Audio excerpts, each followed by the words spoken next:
That's what makes this show so valuable. Yeah, we're not just spewing stuff that we off the top of our head. We're bringing guys in that are smarter than us. Consider us as your real estate concierge. Call me all things real estate, credit, refinancing, buying a house. And now, the show that gives you the latest and most relevant housing market news. Real Estate Radio Boston with financial expert Rick Scherer and legal professional Ali Alavi.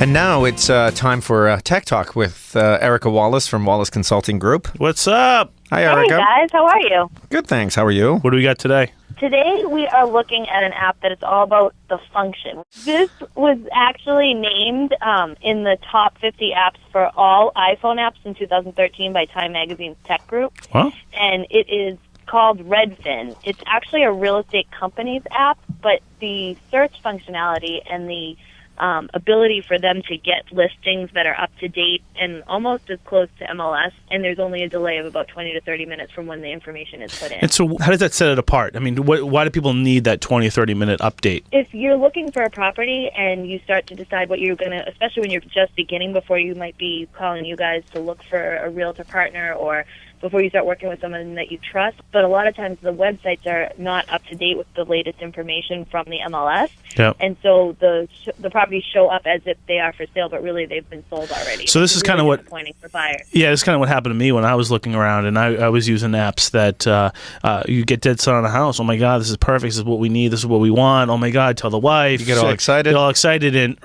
it's under agreement.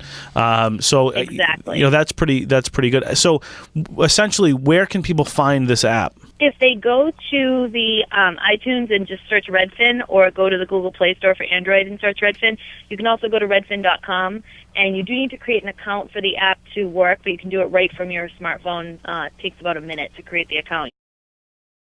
I think a lot of the anxiety that sellers have about short sales is putting themselves in a position where they short sell and they can't buy something else for 7 years or something like that. Sure. A short sale has never been as bad as a foreclosure. So a foreclosure is going to put you in a position where you can't get financed for an extended period of time. A short sale would have previously put you in a position where you couldn't get financed for 2 to 3 years. Now FHA guidelines have changed, Fannie Freddie have changed. Within a year, you can get financing again. So for people that are in a position where they need to short sell because they've had some sort of hardship or difficulty, let's say somebody that relocated.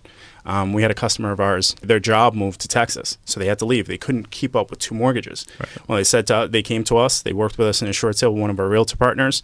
They were able to minimize the impact on their credit because they kept right up until 30 days within closing. And then at that point in time, they fell a little bit behind. So the impact that it had on their credit was very, very minimal.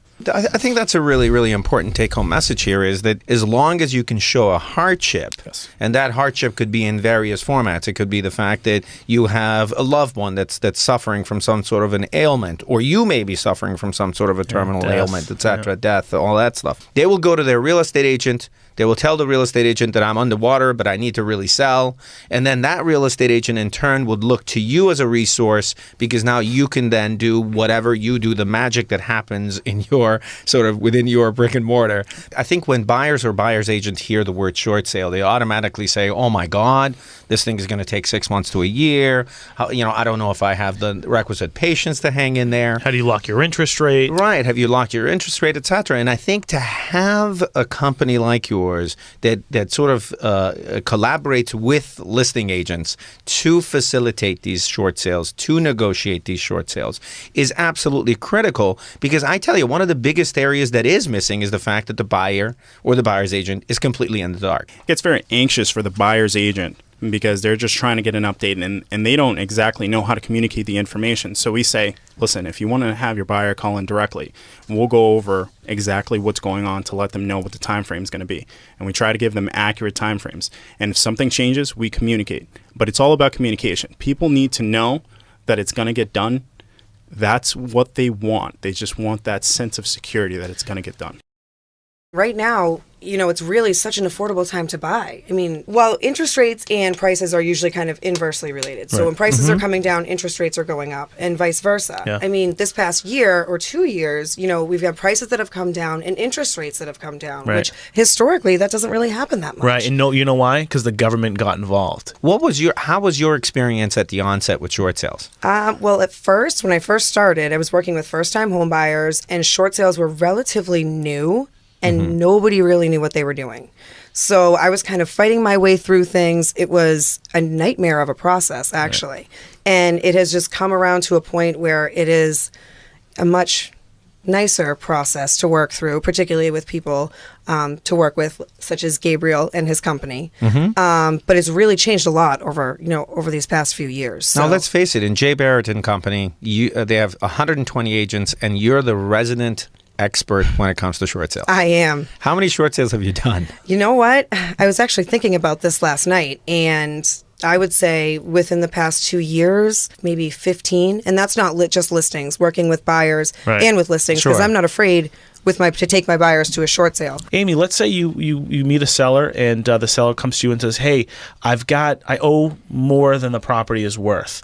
What do you advise them to do? At that point, if they were in a position where they needed to sell, their option would be to short sale. So what I would do is I myself would pre-qualify them a little bit, just to explain to them the process, make sure that there is a viable hardship to the best of my ability, and then at that point, my job is to price the property accurately, get an offer, and then anything else short sale related, I move on over to Gabriel. Whenever we work with Amy, we say to our realtor partners, we say, listen, let's communicate with the sellers as quickly as possible, because we want sellers to get kind of in the rhythm of what they need. Really what you want to do, for us, we think our biggest job is to communicate expectations.